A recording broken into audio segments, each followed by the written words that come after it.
Se esse vídeo apareceu para você, é porque essa história vai te emocionar e arrepiar. Então já se inscreve no canal se você gosta desse tipo de história e comenta aí de qual cidade você está assistindo. Eu sempre soube quando a chuva ia chegar. Não pelo céu, não pela cor das nuvens, mas pelo cheiro. A terra seca exala um perfume de desespero antes de beber a primeira gota.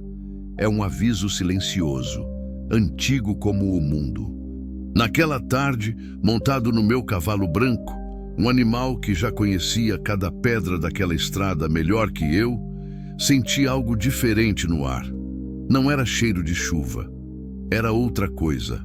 Algo que não conseguia nomear, mas que pesava no peito como pressentimento. Eu voltava da lida com o gado. O sol já castigava há horas, implacável, transformando cada gota de suor em sal sobre a pele queimada. O chão quente levantava poeira vermelha a cada passo do cavalo. Meus olhos ardiam. A garganta estava seca como o leito do córrego que cruzei pela manhã. Só queria chegar em casa, tomar um café, sentar na varanda e deixar o silêncio me engolir como fazia todos os dias. Esse era meu ritual, minha forma de existir sem pensar demais, sem lembrar demais. Foi então que decidi pegar o atalho, um caminho que cortava por dentro do canavial velho dos Ferreira. Ninguém usava aquela terra há anos. Desde que o velho morreu e os filhos foram embora para a cidade, o lugar virou um cemitério verde. O mato crescia alto, desordenado, engolindo as fileiras que um dia foram ordenadas e produtivas. O ar ali era diferente, mais denso, mais quente. O silêncio parecia ter textura, como se pudesse ser tocado. Apenas o zumbido insistente dos insetos quebrava a quietude, cigarras cantando sua ladainha de fim de tarde, moscas gordas circulando preguiçosas, maribondos riscando o ar com seu vôo nervoso. O cavalo avançava devagar, ele também sentia. Os animais sempre sentem antes da gente. Eu estava quase atravessando quando ouvi um rangido, seco, pesado, madeira velha forçada além do limite. Depois, um gemido, fraco, quase inaudível, mas estava lá, humano. Puxei as rédeas, o cavalo parou, esperei. O coração começou a bater mais forte, um tambor grave no peito. O som se repetiu. O rangido metálico, seguido daquele gemido abafado, contido, como se alguém tentasse não fazer barulho, mas não conseguisse. Desci do cavalo devagar. As botas afundaram na poeira vermelha. Amarrei as rédeas num tronco seco e comecei a caminhar entre as fileiras de cana morta. Os talos secos raspavam em mim, arranhando a pele, arrancando fiapos da camisa. O cheiro era estranho. Caldo doce misturado com algo azedo, podre, suor velho. Abandono. A cada passo, o som ficava mais claro. O rangido da madeira, o metal raspando e aquele gemido baixo, constante, de quem não tem mais força nem para gritar. Quando alcancei a borda da plantação e o terreiro se abriu diante de mim, vi a fumaça, fina, azulada, subindo lenta do centro do espaço. Meu estômago revirou e então vi a cena. No centro do terreiro de terra batida, sob o sol inclemente, estava um engenho de moer cana. Uma dessas estruturas antigas, de madeira escura e ferro enferrujado, que já deviam ter 100 anos. O tipo de coisa que deveria estar num museu ou apodrecendo em algum canto esquecido. Mas o engenho estava funcionando. 2 bois magros, costelas à mostra, caminhavam em círculos lentos ao redor dele. A cabeça baixa, os olhos vazios de quem desistiu de entender o próprio sofrimento. E junto com eles, empurrando a pesada estrutura de madeira, havia uma pessoa, uma mulher, idosa, acorrentada pelo pescoço. Senti o mundo parar. O ar sumiu dos meus pulmões. Tudo ficou muito quieto, como se o universo inteiro tivesse prendido a respiração comigo. Ela era magra, tão magra que parecia que o vento podia levá-la. As roupas rasgadas, sujas de terra e de algo mais escuro. Sangue seco, talvez. As mãos calejadas, inchadas, empurravam a trave do engenho com o pouco de força que ainda lhe restava. O corpo tremia. As pernas falhavam a cada passo. O rosto queimado de sol brilhava de suor e lágrimas. A corrente estava presa a uma argola de ferro ao redor do pescoço dela. Grossa, pesada. Cada volta que o engenho completava, a corrente puxava, apertava, abria mais as feridas que já existiam ali. A pele do pescoço estava vermelha, em carne viva em alguns pontos, inchada em outros. Ela caminhava, empurrava, gemia baixo, e o engenho rangia, moendo os últimos talos de cana que alguém tinha jogado ali. O caldo escuro escorria para um balde enferrujado, cercado de moscas gordas que se fartavam. O cheiro adocicado da garapa misturava-se ao fedor de desespero, suor e sangue. Meus olhos ardiam. Não era o sol. Era outra coisa. Algo que subia da alma e queimava por dentro. Mais ao fundo, sentado à sombra de uma mangueira seca, estava um homem. Ele observava tudo com a tranquilidade de quem assiste o pôr do sol. Tinha um chicote enrolado na mão direita. O rosto era duro, anguloso, marcado por uma barba rala e olhos fundos, olhos frios, vazios, como se achasse aquilo normal. Como se fosse apenas mais um dia. Meu sangue ferveu, senti as mãos tremerem, a respiração ficou curta, rápida, raiva, uma raiva que não sentia há anos, uma raiva que pensei que tinha enterrado junto com tudo que perdi. Dei mais alguns passos, pisei num galho seco. O estalo ecoou no silêncio. O homem virou a cabeça na minha direção e sorriu. O sorriso dele era torto, cínico, como se eu fosse uma piada que ele já conhecia o final. Ele se levantou devagar, sem pressa, desenrolando o chicote com movimentos calculados. O couro velho estalou no ar uma vez, duas vezes. Um aviso, uma ameaça. A mulher parou de empurrar o engenho por um instante. Virou o rosto na minha direção. Os olhos dela encontraram os meus, olhos fundos, apagados, sem esperança. Mas havia algo ali ainda. Um lampejo, um pedido silencioso. Ou talvez um aviso para que eu fosse embora, para que não me metesse nisso. Mas eu já tinha me metido. No momento em que ouvi aquele gemido, no momento em que vi aquela corrente, eu já estava dentro. Que inferno é esse? As palavras saíram da minha boca antes que eu pudesse pensar nelas. A voz ecoou pelo terreiro, quebrando o silêncio mórbido daquele lugar. Os bois pararam. A mulher congelou. Até as moscas pareceram suspender o voo por um segundo. O homem deu um passo à frente, depois outro. Caminhava com a arrogância de quem se sente dono não apenas da terra, mas de tudo que está sobre ela. Inclusive das vidas. Isso não é da sua conta, amigo, ele disse, a voz arrastada, grave, com um sotaque que misturava o sertão com algo mais urbano, mais calculado. Dá meia volta e segue seu caminho. Não tem nada para você aqui. Eu não me movi. Meus pés estavam fincados naquela terra vermelha, como as raízes da mangueira seca atrás dele. Senti o suor escorrer pela têmpora, pela nuca, molhando o colarinho da camisa já ensopada. O sol batia nas minhas costas como um ferro em brasa. Não tem nada para mim? Repeti, a voz saindo mais baixa, mais perigosa do que eu pretendia. Tem uma mulher acorrentada a um engenho. Isso é o que tem aqui. Ele riu, uma risada curta, seca, sem humor. Ela está pagando o que deve, disse ele como se fosse a coisa mais natural do mundo. Como se estivesse explicando algo óbvio para uma criança burra. Comeu, agora trabalha. É justo, é acordo. Acordo? A palavra saiu da minha boca carregada de veneno. O acordo é isso? Acorrentada, sangrando, trabalhando junto com o boi? O homem deu de ombros. O chicote continuava balançando preguiçoso em sua mão. Ela devia, não pagou. Escolheu ficar e pagar com trabalho. Simples assim. Ele cuspiu no chão. Agora vai embora, velho. Isso aqui não é problema seu. Trabalha acorrentada? Minha voz subiu de tom. Senti a raiva borbulhando, subindo pela garganta como bile. Isso não é trabalho. Isso é tortura.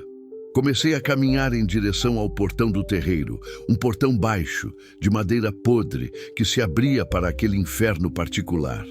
Meus passos eram firmes. Eu nem sabia direito o que ia fazer. Só sabia que não podia dar meia volta. Não podia fingir que não vi. Não podia carregar aquilo na consciência pelo resto dos meus dias. Eu avisei, disse o homem, a voz ficando mais dura. Ele ergueu o chicote. O braço subiu em um arco largo. O couro cortou o ar com um assobio agudo. Vi o movimento, senti o instinto tomar conta. Não pensei, apenas reagi. Corri. Atravessei o portão com tudo. Meus pés batiam forte na terra. O chicote veio na minha direção, mas eu já estava muito perto. O estalo passou raspando na minha orelha, tão perto que senti o deslocamento do ar. Antes que ele pudesse puxar de volta, me joguei contra ele. O impacto foi seco, violento. Nossos corpos se chocaram com um baque surdo. Eu era mais velho, mas anos de trabalho pesado me deixaram forte. Ele era mais alto, mais jovem, mas não esperava que eu fosse de fato avançar. Caímos juntos no chão. Uma nuvem de poeira vermelha subiu ao redor de nós. Rolamos na terra, agarrados, cada um tentando dominar o outro. Ele tentou me acertar com o cabo do chicote. Bloqueei com o antebraço. A dor irradiou pelo braço, mas não soltei. Consegui me posicionar por cima. Segurei ele pelo colarinho da camisa suja, levantando ele um pouco e batendo as costas dele de volta na terra. Os olhos dele estavam arregalados agora, surpresos. Havia medo ali, medo de verdade. Se encostar nela outra vez, eu disse, a voz saindo entre os dentes cerrados, cada palavra sendo cuspida. Juro por tudo que é sagrado que não sobra nada de você. Não era ameaça vazia. Naquele momento eu sentia que era capaz. Sentia a violência pulsando nas minhas veias, pedindo para ser liberada. Anos de solidão, de dor contida, de raiva guardada, encontraram um alvo. Larguei ele. Me levantei cambaleando, tonto pela descarga de adrenalina. Ele ficou no chão tossindo, levando a mão ao pescoço. O chicote estava caído alguns metros atrás, esquecido. Virei e corri em direção à mulher. Ela tinha desabado de joelhos. O corpo todo tremia. Os olhos ainda estavam vazios, como se não conseguisse processar o que estava acontecendo, como se tivesse desistido de acreditar que algo podia mudar. A corrente ainda estava presa à argola do engenho, grossa, enferrujada, mas firme. Tirei a faca do cinturão, uma faca velha, com cabo de chifre, que meu pai me deu quando eu era menino. A lâmina estava gasta pelo tempo e pelo uso, mas ainda era afiada. Enfiei a lâmina por baixo do ferro que prendia a corrente à estrutura do engenho. Forcei. A madeira estava velha, apodrecida em alguns pontos. Fiz a alavanca. Uma vez, duas, três. O metal gemeu. A madeira rachou. E então, cedeu. O som foi seco, final. A corrente caiu pesada no chão, levantando uma pequena nuvem de poeira. O barulho do ferro batendo na terra ecoou pelo terreiro como um sino anunciando liberdade. A mulher desabou completamente. Ia bater com o rosto no chão duro, mas consegui segurar pelos ombros antes. O corpo dela era leve demais. Pesava menos do que deveria. Ossos salientes sob a pele queimada. O pescoço ferido, vermelho, sangrando em alguns pontos onde o ferro tinha arrancado a carne. Acabou, dona. Sussurrei, quase sem voz. A garganta estava apertada, os olhos ardiam. Acabou. Ela me olhou. Realmente me olhou pela primeira vez, e algo naqueles olhos se quebrou. Lágrimas começaram a escorrer, deixando trilhas limpas no rosto sujo de terra e fuligem. Os lábios tremeram, mas nenhum som saiu. Ela não tinha mais voz, ou talvez tivesse esquecido como usá-la. Levantei ela nos braços com cuidado, como se fosse um passarinho ferido. Ela pesava quase nada. O corpo estava desidratado, desnutrido, exausto, além do que palavras podem descrever. Caminhei em direção ao meu cavalo. O animal esperava pacientemente onde o deixei, observando tudo com aquela sabedoria silenciosa que só os cavalos têm. Montei com dificuldade, segurando a mulher com um braço. Acomodei ela na frente, apoiada contra meu peito. O homem ainda estava no chão, mas já tinha se sentado. Gritava algo, palavras soltas, ameaças vazias, xingamentos que o vento levava embora. Não olhei para trás, não queria mais ver aquele rosto, não queria carregar aquela imagem.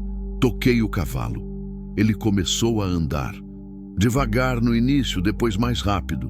O trote firme, constante, me afastando daquele lugar. A cada passo, o sol se escondia um pouco mais. O céu ganhava tons de fogo, laranja, vermelho, roxo. As nuvens pareciam em chamas. O horizonte ardia como se o mundo inteiro estivesse pegando fogo. A mulher tremia em meus braços, o corpo mole, fraco, respirando rápido e superficial. Eu podia sentir o coração dela batendo contra meu braço, rápido demais, irregular, assustado. Enquanto seguia pela estrada de terra, senti um nó na garganta, um aperto no peito que não era físico, era algo mais profundo, mais antigo. Aquilo que vi naquele canavial me destruiu por dentro. Uma mulher idosa, acorrentada, forçada a moer cana como um animal. Menos que um animal. Pelo menos os bois não tinham correntes no pescoço. Nenhum ser humano merecia aquilo. Ninguém. E naquele instante, cavalgando pela estrada enquanto o dia morria, eu entendi. Deus me fez passar por ali. Não foi acaso. Não foi sorte. Não foi coincidência. Foi propósito. Eu, que há anos vivia apenas no automático, cumprindo rotinas sem sentido, sobrevivendo mais do que vivendo. Eu, que tinha perdido a fé em quase tudo depois que ela se foi. Eu, que não rezava mais, que não olhava mais para o céu procurando respostas. Fui escolhido para estar ali, naquele momento, naquele lugar, para ver, para agir, para não fingir que não vi. Aquele dia me ensinou algo que eu tinha esquecido. O pior pecado não é ver a maldade. É fingir que não viu. É passar direto, é escolher a comodidade do silêncio. Eu vi, eu parei, e por mais que tenha sido loucura, por mais que eu pudesse ter me ferido ou coisa pior, foi o certo a fazer. Era o único certo a fazer. O cavalo continuava andando. A estrada se estendia à frente, vermelha e interminável. E nos meus braços, uma vida que eu tinha acabado de arrancar das garras da morte. A estrada parecia não ter fim. Cada curva revelava apenas mais terra vermelha, mais cerca de arame farpado, mais pasto seco esperando uma chuva que teimava em não vir. O céu continuava pegando fogo no horizonte, mas ali em cima, sobre nossas cabeças, começava a escurecer. As primeiras estrelas piscavam tímidas, ainda competindo com os últimos raios de sol. O cavalo conhecia o caminho. Ele sempre conheceu. Eu podia estar bêbado, cansado ou perdido em pensamentos, e Deus sabe que eu estive perdido muitas vezes, mas o cavalo sempre me levava para casa. Era um acordo silencioso entre nós. Eu cuidava dele e ele cuidava de mim. A mulher nos meus braços tinha parado de tremer tanto, ou talvez tivesse apenas exaurido a última reserva de energia que o corpo tinha. A respiração continuava rápida, superficial, mas ao menos era constante. Eu ajustava os braços de vez em quando, tentando encontrar uma posição em que ela ficasse mais confortável, em que o pescoço ferido não encostasse em nada. As feridas eram piores do que eu tinha pensado inicialmente. Agora, com a luz diferente do entardecer, eu conseguia ver melhor. A pele estava rompida em vários pontos. Havia crostas de sangue seco misturadas com sujeira. Em alguns lugares a carne estava em carne viva, vermelha e brilhante, infeccionada, provavelmente. Quanto tempo ela ficou ali? Dias? Semanas? A simples ideia me revirava o estômago. Olhei para o rosto dela. Mesmo coberto de sujeira, mesmo marcado pelo sofrimento, dava para ver que ela já foi bonita. Os ossos do rosto eram delicados, femininos. Os olhos, apesar de fundos e apagados, tinham aquela cor escura e profunda. Os cabelos brancos estavam embaraçados, cheios de palha seca e terra, mas já foram longos e cuidados. Disso eu tinha certeza. Ela tinha uma história. Tinha uma vida antes daquele inferno. Tinha um nome. Como a senhora se chama? Perguntei, a voz saindo mais suave do que eu esperava. Ela não respondeu. Talvez não tivesse ouvido, talvez não tivesse forças, ou talvez tivesse esquecido.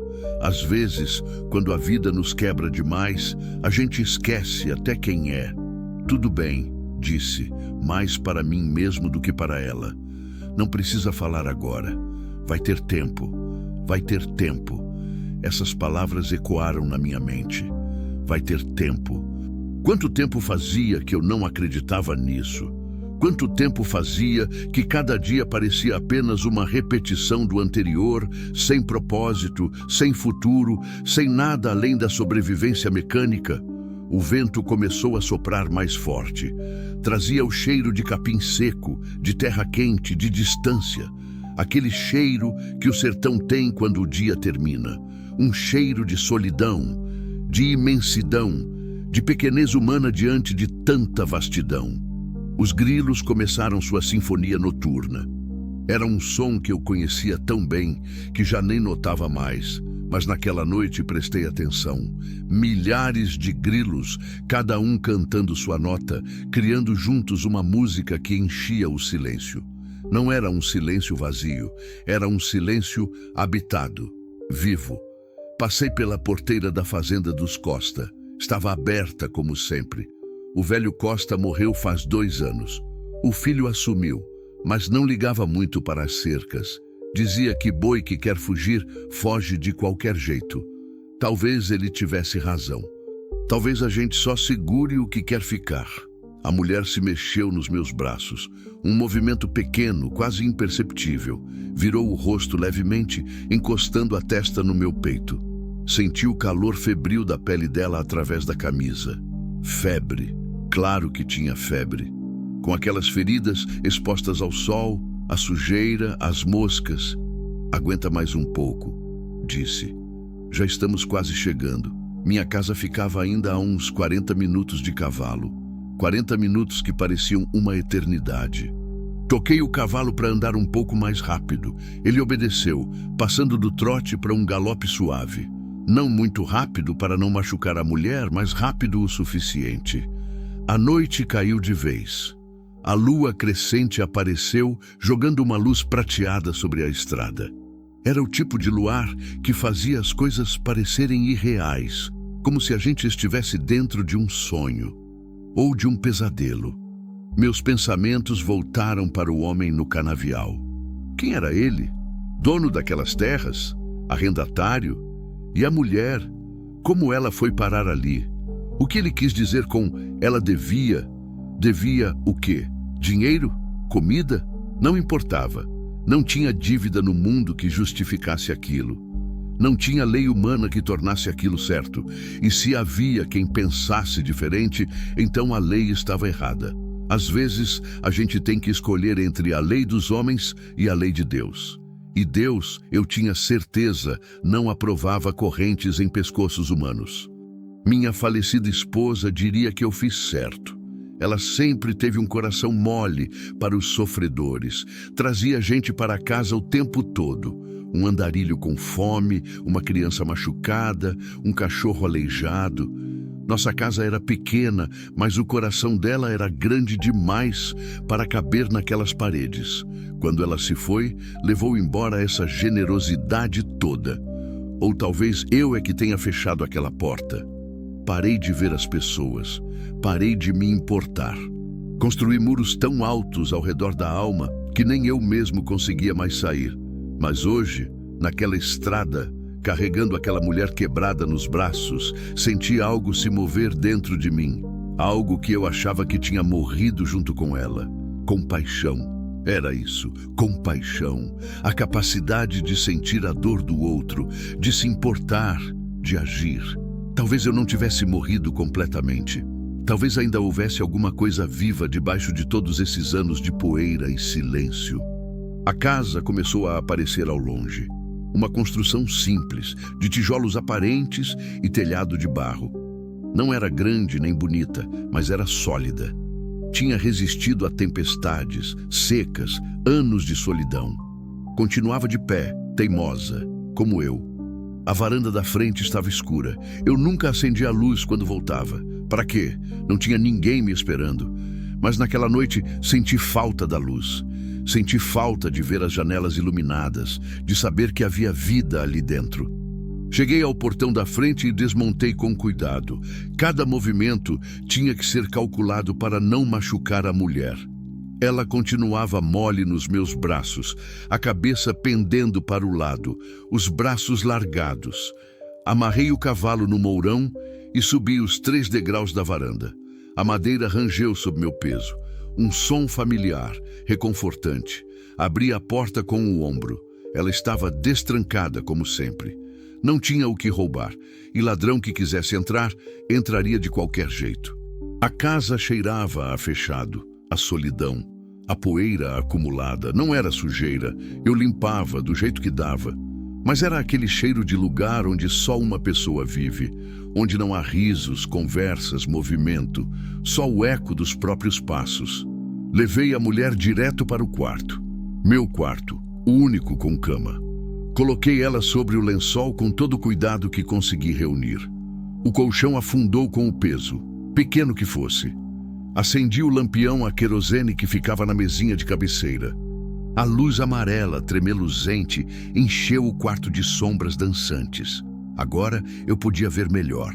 E o que vi me apertou ainda mais o peito. Ela estava pior do que imaginei. As roupas rasgadas revelavam mais ferimentos. Arranhões, hematomas roxos nos braços e nas pernas, queimaduras de sol em vários graus. As mãos estavam inchadas, com bolhas estouradas nas palmas. Os pés descalços sangravam em vários pontos, cortados por pedras e espinhos. Como ela aguentou? Como o corpo humano aguenta tanto e ainda continua? Fui até a cozinha buscar água. Enchi uma bacia com a água da pote de barro. Água fresca, limpa. Peguei alguns panos limpos que tinha guardados. Não eram muitos. Eu não recebia visitas. Não tinha motivo para ter coisas extras. Voltei para o quarto. A mulher não tinha se mexido. Os olhos estavam fechados agora. A respiração continuava irregular, mas ela parecia ter entregado o corpo ao descanso, ou à inconsciência. Difícil dizer. Comecei a limpar os ferimentos, molhava o pano na água e passava com delicadeza sobre a pele machucada. A água ficava vermelha, depois marrom, depois quase preta de tanta sujeira. Troquei a água 3 vezes. Quando cheguei no pescoço, tive que parar. Respirei fundo. As marcas da corrente eram profundas. A carne estava viva, inflamada, com pus em alguns pontos. Precisava de mais do que água. Precisava de remédio, de médico. Mas o médico mais próximo ficava na cidade, a 1 hora de carro. E eu não tinha carro. Tinha o cavalo, mas ele não aguentaria outra viagem hoje. E a mulher também não. Fui até o armário da cozinha. Lá no fundo, atrás das panelas velhas, tinha uma caixa de primeiros socorros que minha esposa mantinha sempre abastecida. Não mexi ali desde que ela se foi. Não precisei. Nunca me machuquei grave o suficiente. Ou talvez nunca tenha me importado o suficiente. Abri a caixa. Muita coisa já estava vencida, mas tinha gaze, esparadrapo, água oxigenada, um vidro velho de iodo. Levei tudo para o quarto. Limpei os ferimentos do pescoço com água oxigenada. Ela gemeu baixinho quando o líquido tocou a carne viva. Espumou, limpando a sujeira mais profunda. Depois passei o iodo. Mais gemidos. Mas ela não acordou completamente. Fiz curativos improvisados com a gaze e o esparadrapo. Não ficou bonito, mas ficou limpo. Protegido. Era o melhor que eu podia fazer naquele momento. Quando terminei, já era noite alta. Meus braços doíam, minhas costas reclamavam, mas havia uma sensação estranha no peito. Não era felicidade exatamente, era algo mais complexo, algo entre propósito e responsabilidade. Eu tinha uma vida para cuidar agora, uma vida que dependia de mim. Cobri a mulher com o lençol mais limpo que encontrei. Ela continuava com febre, precisava baixar. Busquei outro pano, molhei em água fria e coloquei sobre a testa dela.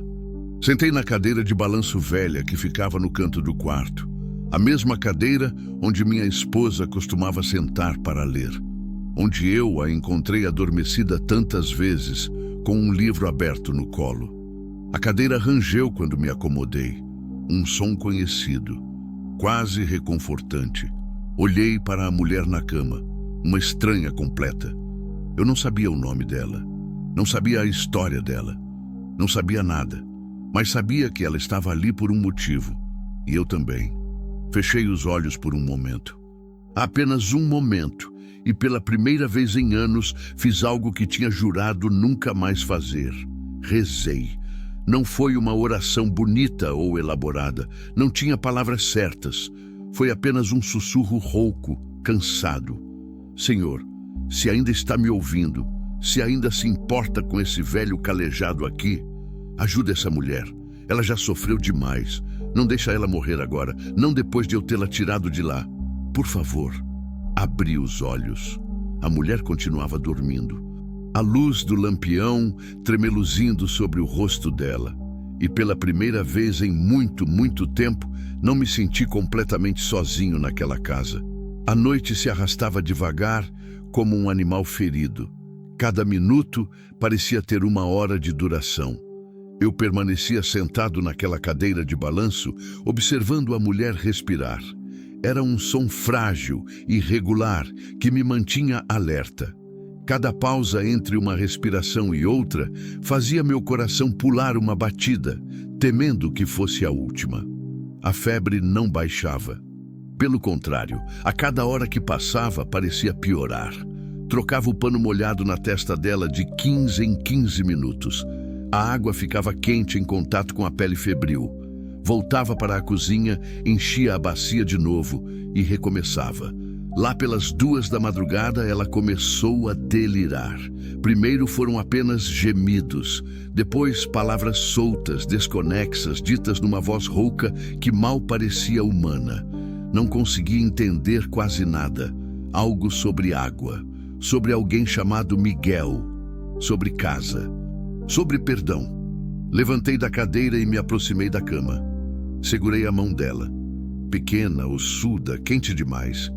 Apertei de leve, tentando transmitir algum conforto através do toque.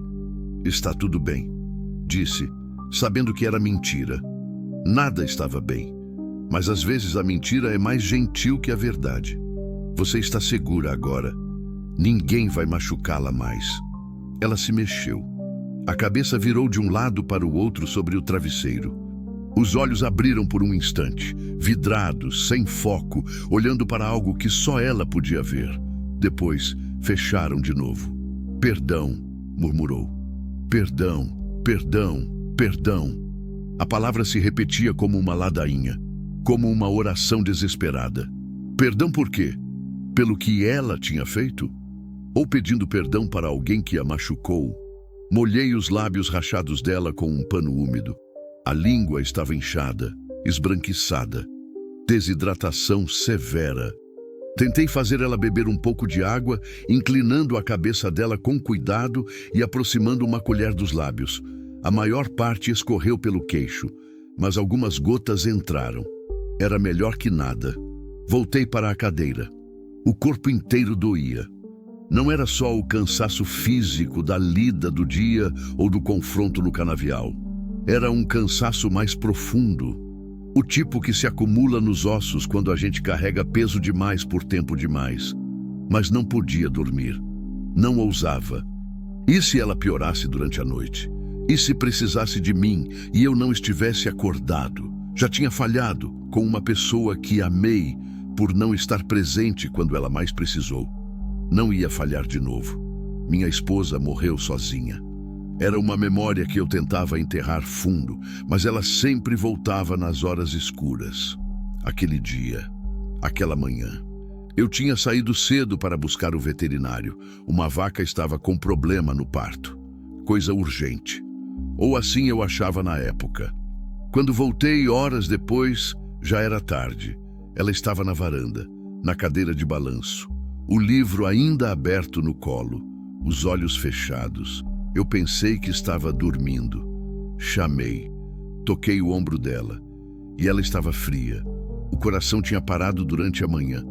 Talvez enquanto eu estava a caminho da fazenda vizinha, talvez enquanto eu conversava com o veterinário sobre vacas e partos, talvez enquanto eu me preocupava com coisas que, no fim, não importavam tanto assim. Ela morreu sozinha, sem ninguém segurando a mão, sem ninguém dizendo que estava tudo bem, mesmo que fosse mentira, sem ninguém. E isso me consumiu, me consome até hoje. Olhei para a mulher na cama. Não ia deixar acontecer de novo.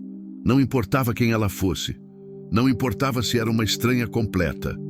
Não ia deixar mais ninguém morrer sozinho, não enquanto eu pudesse fazer algo a respeito.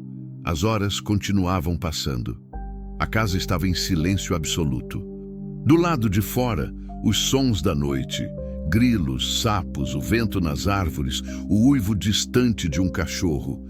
Sons que normalmente me faziam companhia na insônia, mas naquela noite pareciam diferentes, menos solitários, como se a própria noite estivesse me vigiando, esperando para ver o que ia acontecer. Lá pelas 4 da madrugada, a febre começou a quebrar. Notei primeiro pela respiração. Ficou mais lenta, mais profunda, mais regular. Depois, pela pele. Ainda quente, mas não mais aquele calor de fornalha. Troquei o pano da testa dela e percebi que não esquentava tão rápido quanto antes. Algo dentro do meu peito se soltou. Uma tensão que eu nem sabia que estava segurando. Ela ia sobreviver à noite, pelo menos à noite. Permiti-me recostar na cadeira, apenas por um momento, apenas para descansar os olhos, não dormir, nunca dormir, só fechar os olhos por alguns segundos. Acordei com o canto do galo. A luz da manhã entrava pela janela, suave e dourada. Levantei num pulo, o coração disparado, esperando encontrar o pior. Mas a mulher ainda respirava. Dormia profundamente agora, não mais agitada. O rosto tinha mais cor. Não muito, mas o suficiente para não parecer mais um cadáver. Toquei a testa dela, ainda quente, mas a febre tinha baixado consideravelmente. Os curativos no pescoço estavam limpos, sem sangramento novo. Os lábios, apesar de ainda rachados, não pareciam tão inchados. Respirei fundo, soltei o ar devagar. Ela tinha passado pela pior parte, pelo menos por enquanto. Saí do quarto em silêncio e fui até a cozinha. Precisava comer alguma coisa. Não comia desde o café da manhã do dia anterior. O estômago reclamava, vazio e embrulhado ao mesmo tempo. Preparei um café forte no coador de pano. O cheiro encheu a cozinha, familiar e reconfortante. Peguei um pedaço de pão velho, passei manteiga e comi em pé mesmo, olhando pela janela. O dia estava nascendo bonito. O céu tinha aquele tom de azul claro, limpo, sem uma nuvem. O sol ainda baixo pintava tudo de laranja e dourado. Os passarinhos cantavam nas árvores do quintal. Bem-te-vis, sabiás, corruíras, uma sinfonia matinal que se repetia todos os dias, mas que hoje parecia ter um significado diferente. Era um novo dia, e nós dois, eu e aquela mulher, tínhamos sobrevivido à noite. Terminei o café e voltei para o quarto. Ela continuava dormindo. Troquei os curativos com cuidado, limpando as feridas de novo. Pareciam um pouco melhores. A carne não estava tão inflamada. O pus tinha diminuído. Precisava ir à cidade buscar remédios de verdade, antibióticos, analgésicos. Talvez até trazer um médico, se conseguisse convencer algum a vir. Mas não podia deixá-la sozinha. Não ainda. Resolvi esperar até ela acordar. Queria ter certeza de que estava estável antes de sair. Enquanto esperava, cuidei das tarefas básicas da manhã. Alimentei o cavalo. Ele merecia depois da jornada de ontem. Dei água, escovei o pelo branco com carinho. Ele encostou o focinho no meu peito como sempre fazia. Um gesto simples de afeto que naquela manhã significou mais do que ele poderia imaginar. Bom garoto, murmurei coçando atrás da orelha dele. Você fez bem ontem. Trouxe a gente em casa direitinho. Cuidei das galinhas também. Joguei milho no terreiro.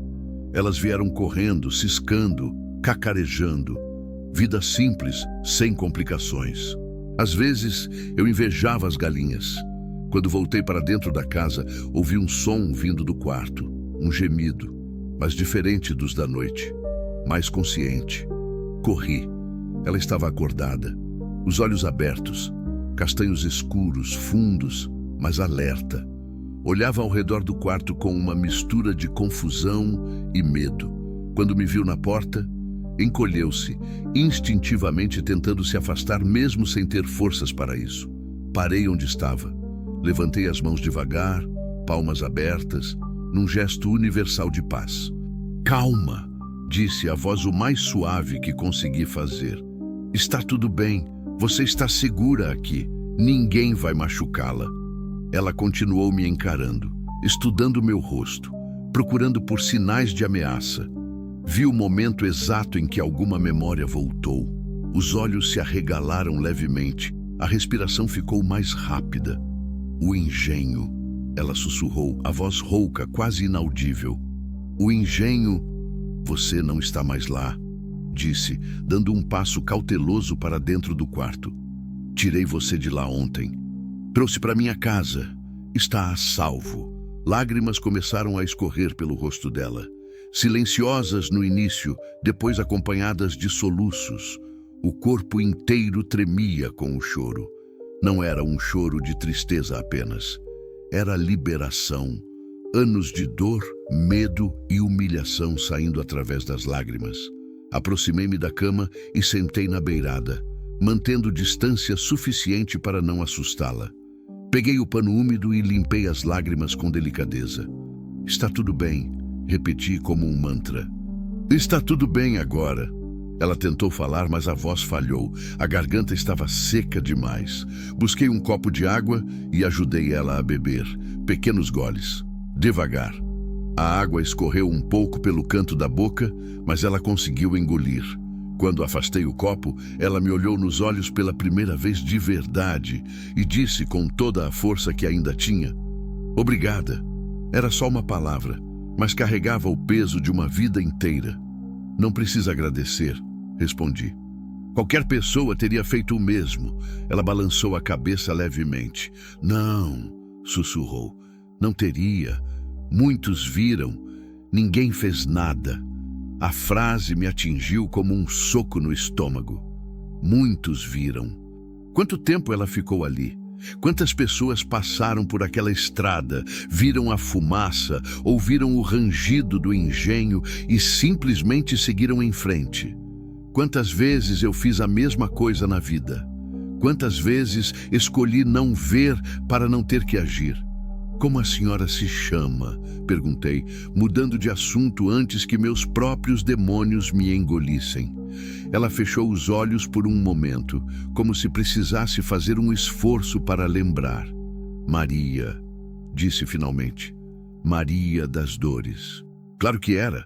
O nome combinava perfeitamente com a história. Maria das Dores, um nome que carregava sofrimento desde o batismo. Prazer, Dona Maria. Eu sou João, João Evangelista. Um sorriso fraco, quase imperceptível, passou pelos lábios dela. João Evangelista, repetiu, o discípulo amado. Fazia tanto tempo que ninguém fazia essa referência que quase tinha esquecido. Minha mãe, devota, me deu esse nome por causa do santo. O discípulo que ficou junto à cruz, o único que não fugiu. Será que tinha sido por isso que não fugi ontem? Seria o nome uma profecia ou apenas coincidência, dando sentido ao acaso? Dona Maria, disse, escolhendo as palavras com cuidado. A senhora está muito machucada. Precisa de remédios, de curativos melhores. Vou até a cidade buscar, mas antes preciso saber, tem alguém que devo avisar? Família? Alguém que está procurando pela senhora? A pergunta trouxe uma sombra ao rosto dela. Os olhos se encheram de tristeza. Balançou a cabeça. Não tenho ninguém, disse simplesmente. Ninguém que se importe. Conhecia aquele sentimento, conhecia bem demais. Então está decidido, disse levantando-me. Vai ficar aqui até melhorar. Não tem para onde ir agora mesmo e essa casa está vazia demais mesmo. Não posso, ela protestou fracamente. Já causei problema demais. Aquele homem, ele pode vir atrás. Que venha, respondi, e havia aço na minha voz. Não vai botar a mão na senhora de novo. Garanto isso.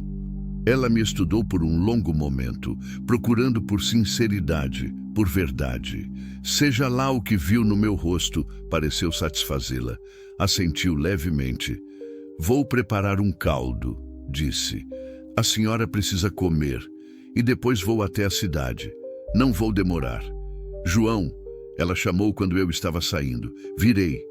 Deus o abençoe, disse ela, a voz embargada. Não sei por que fez isso. Não sei o que ganhará com isso. Mas Deus o abençoe. Não soube o que responder. Apenas assenti e saí do quarto. Na cozinha, enquanto preparava o caldo de galinha, o único remédio caseiro que sabia fazer direito, pensei nas palavras dela. Deus o abençoe.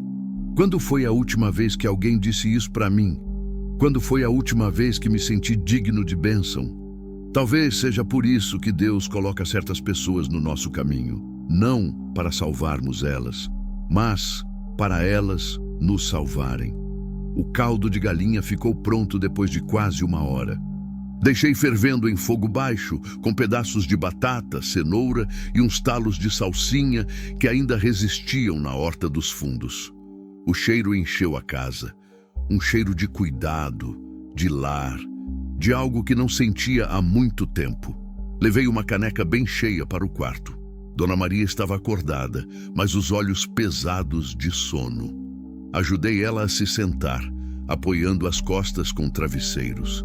Cada movimento arrancava um gemido de dor, mas ela não reclamou. Gente acostumada ao sofrimento aprende a engolir a dor em silêncio.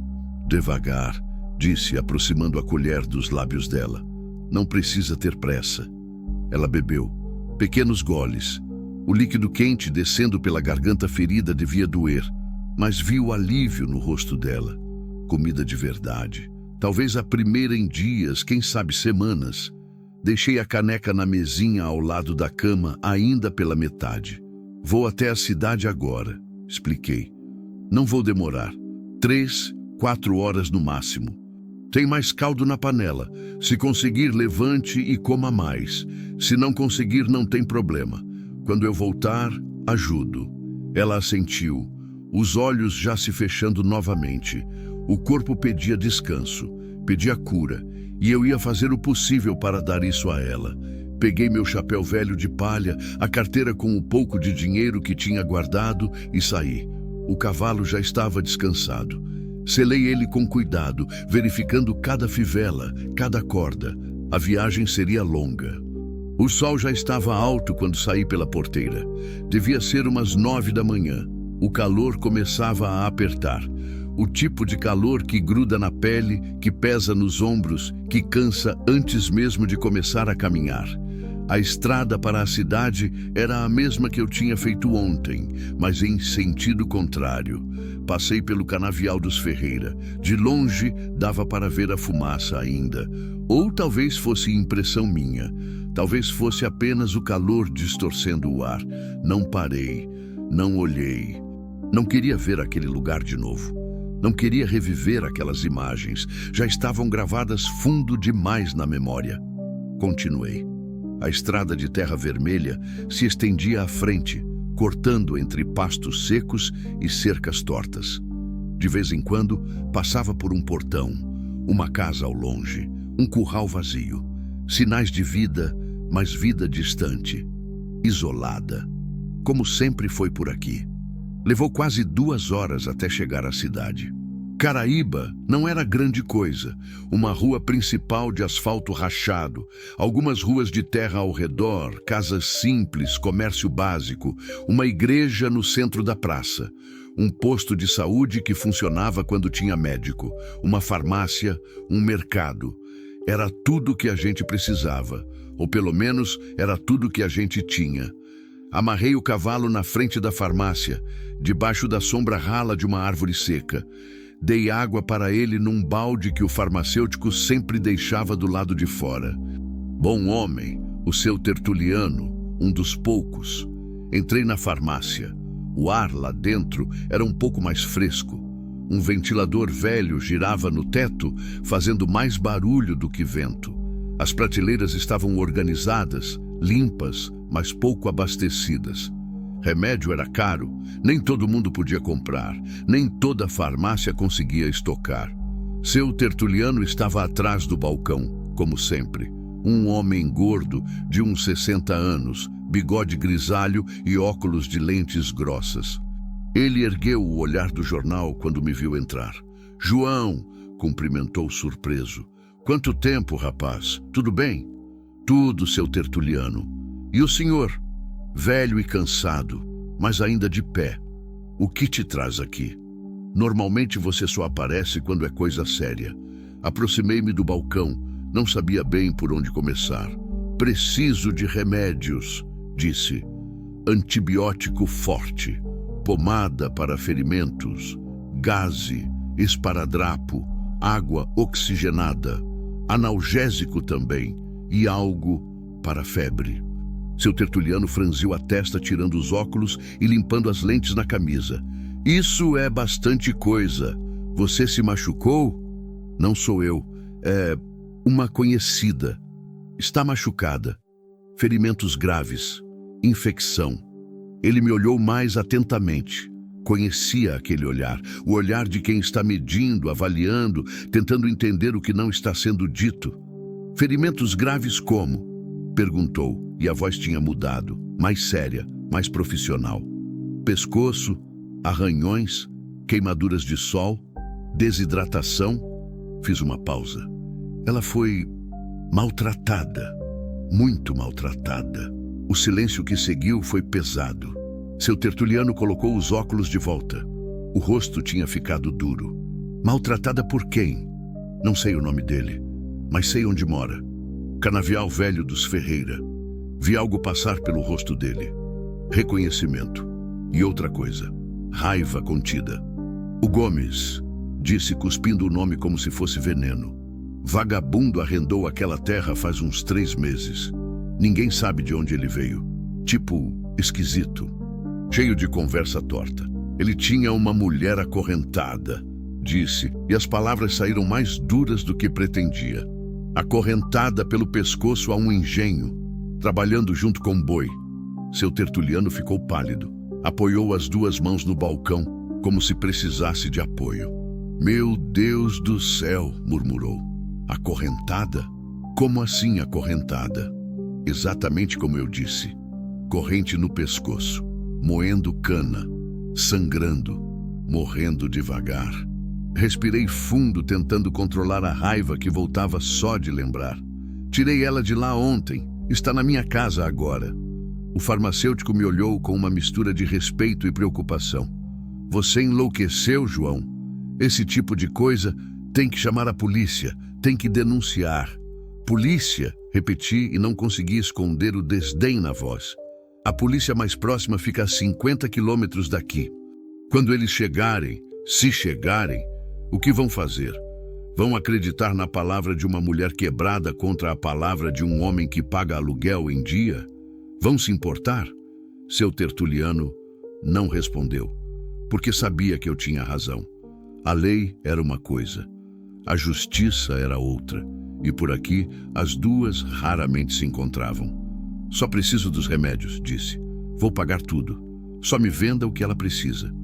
Ele assentiu devagar e começou a separar os itens. Trabalhou em silêncio, colocando cada coisa numa sacola. Antibiótico, amoxicilina, o mais forte que tinha.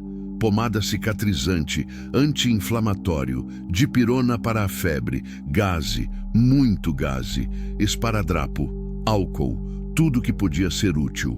Quando terminou, colocou a sacola no balcão e olhou para mim. Isso vai dar uns R$ 200, João. Era quase tudo que eu tinha, mas não hesitei. Tirei as notas amassadas da carteira e coloquei no balcão. Seu tertuliano pegou o dinheiro, mas demorou a guardar. Ficou olhando para as notas, pensativo. Escuta, disse finalmente, essa mulher vai precisar de mais do que remédio. Vai precisar de cuidado constante, troca de curativo todo dia, alimentação adequada, repouso. Você sabe fazer isso? Vou aprender, respondi simplesmente. Ele sorriu, um sorriso triste, mas genuíno. Sua esposa ficaria orgulhosa de você. A menção dela me pegou de surpresa. Senti um aperto no peito. Seu tertuliano conhecia minha esposa. Ela comprava remédio aqui quando ficava doente. Eles conversavam sobre livros. Ela gostava dele. Acho que sim, disse, a voz saindo rouca. Acho que ficaria.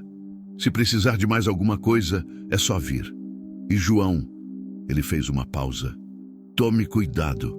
Esse Gomes, se for quem eu penso que é, não vai deixar isso barato. Homem que acorrenta gente não é homem que aceita perder o que acha que é dele. A advertência ficou suspensa no ar, pesada e real. Eu sabia que ele tinha razão. Sabia que podia haver consequências, mas não me importava. Ou melhor, me importava menos do que me importava fazer o certo. Vou tomar cuidado, prometi pegando a sacola.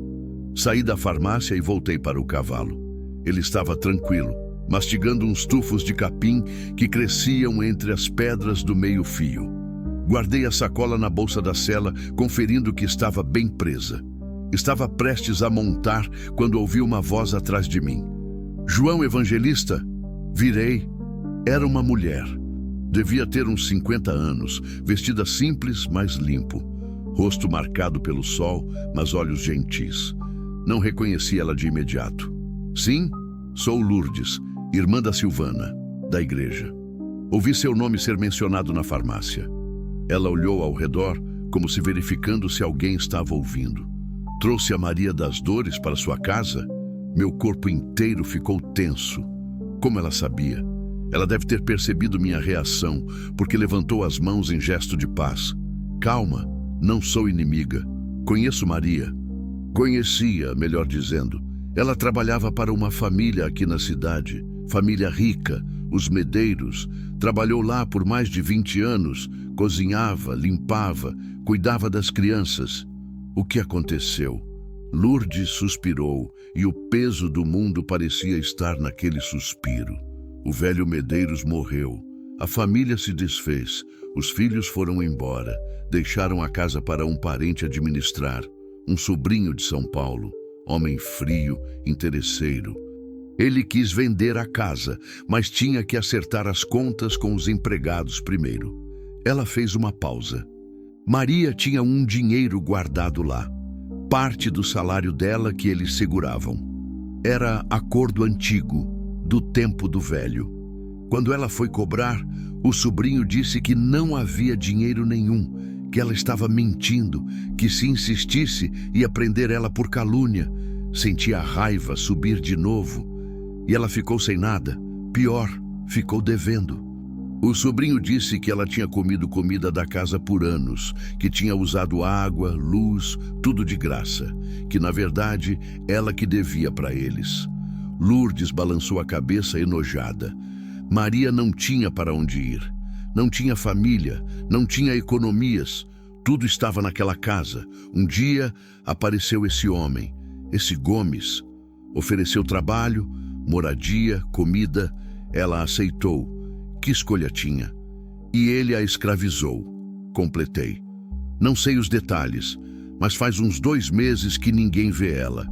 Tinha gente que comentava ter visto fumaça naquele canavial velho, mas ninguém foi verificar, ninguém quis se meter.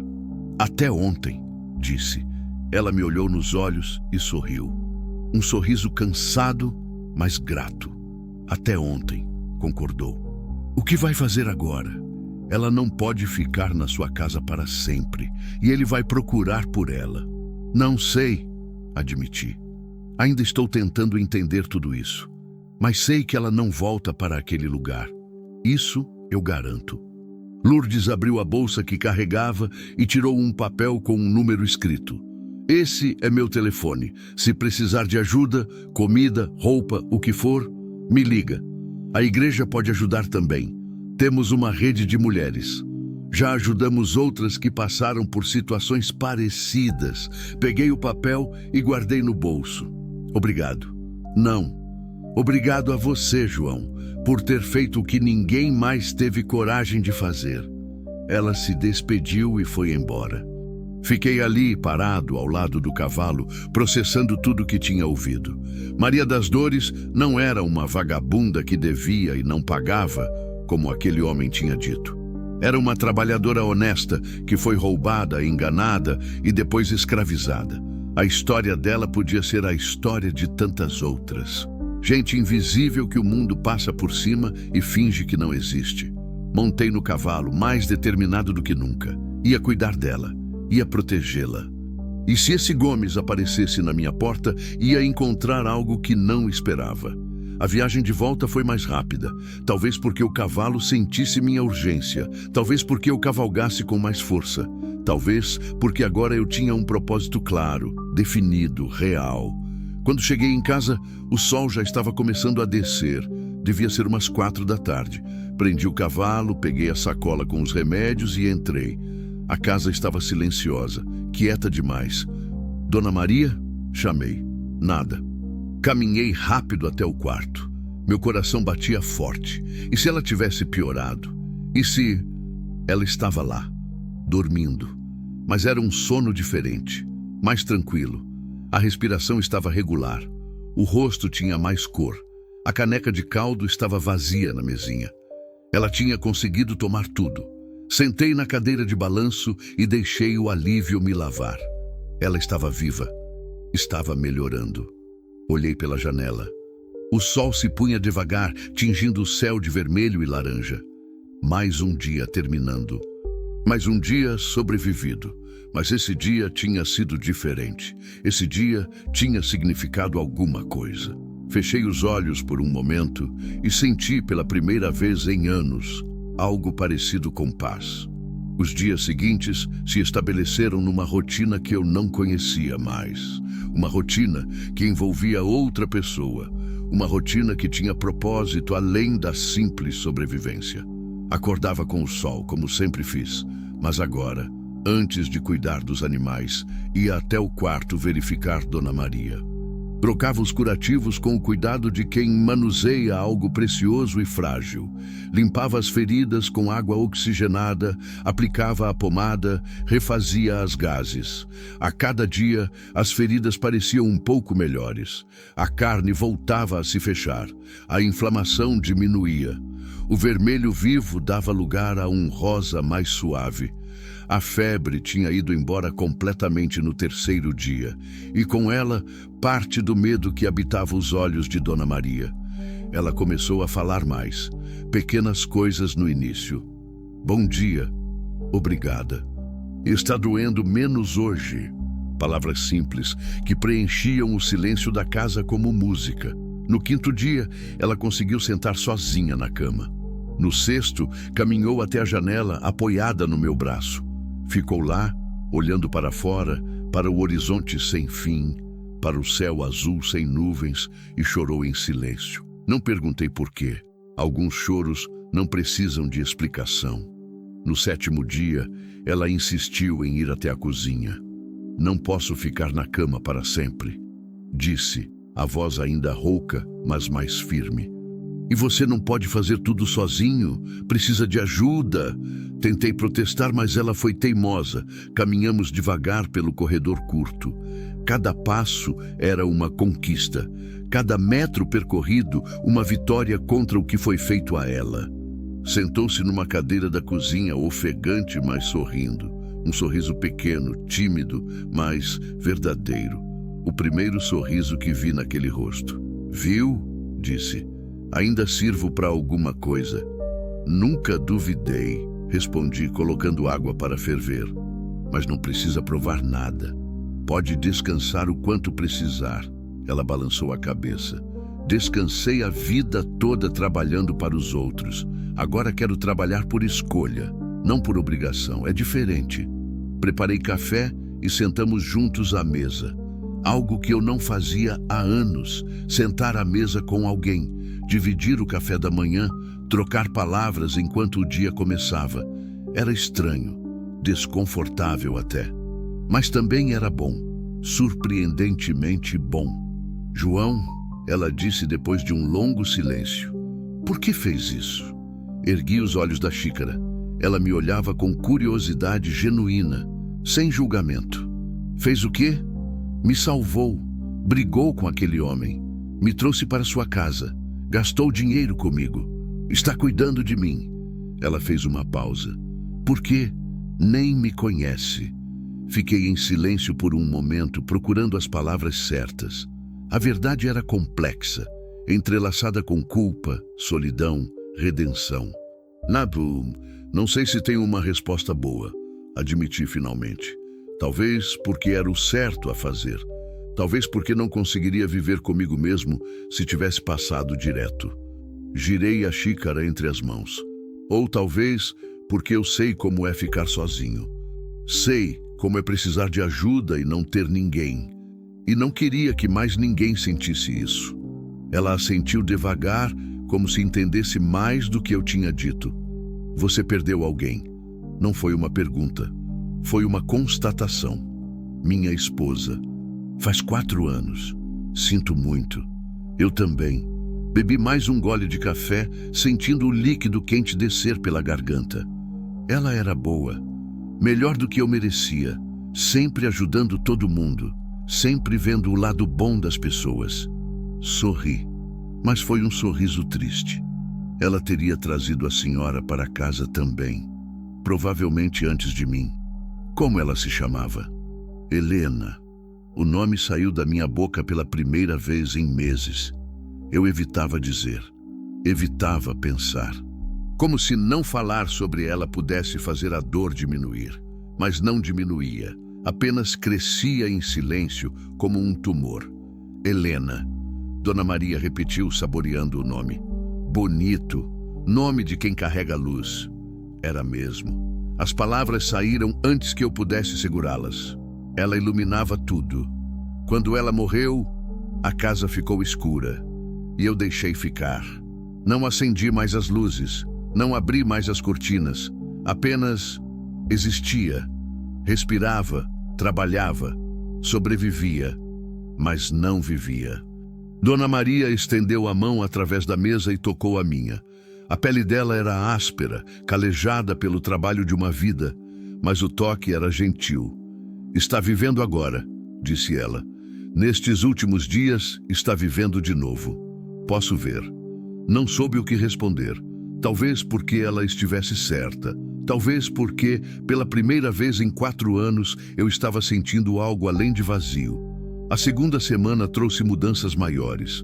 Dona Maria assumiu algumas tarefas da casa. Não deixei ela fazer muito. Ainda estava fraca, ainda se recuperando. Mas ela insistia, lavava a louça, varria o chão, preparava o almoço enquanto eu estava no campo. A casa começou a mudar. Pequenas coisas, as cortinas abertas durante o dia, flores silvestres num copo d'água na mesa, o cheiro de comida temperada, não apenas cozida, o som de alguém cantarolando baixinho enquanto trabalhava. Vida. A casa estava ganhando vida de novo. E eu também. Mas a paz era frágil. Eu sabia disso. Sabia que não poderia durar para sempre. Sabia que, eventualmente, teríamos que lidar com o que tinha acontecido. Com o homem que eu tinha deixado para trás. Com as consequências. A tempestade chegou numa tarde de quinta-feira. Eu estava no curral, consertando uma cerca quebrada. Dona Maria estava na cozinha preparando o jantar. Era uma tarde normal. Quente, seca, o céu azul sem uma nuvem. O tipo de tarde que parece que nada de ruim pode acontecer.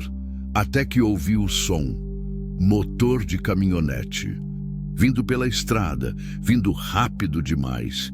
Levantei da cerca, o coração já começando a acelerar. Visitantes eram raros, visitantes apressados eram problema. A caminhonete apareceu numa nuvem de poeira vermelha, velha, amassada, com o para-choque traseiro pendurado por arame. Parou no meio do terreiro com uma freada brusca. 2 homens desceram. Reconheci um deles imediatamente. O Gomes, o homem do canavial. Só que agora ele não estava sozinho. O outro era maior, mais novo, com uma cara de poucos amigos e uma tatuagem no pescoço que não dava para ver direito daquela distância. Gomes me viu e começou a caminhar na minha direção. Deixei a cerca e fui ao encontro dele, parando no meio do terreiro. Não queria que chegasse perto da casa, não queria que Dona Maria o visse.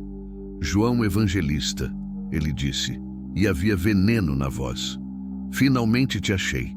Não estava escondido, respondi, mantendo a voz neutra. Moro aqui há 20 anos.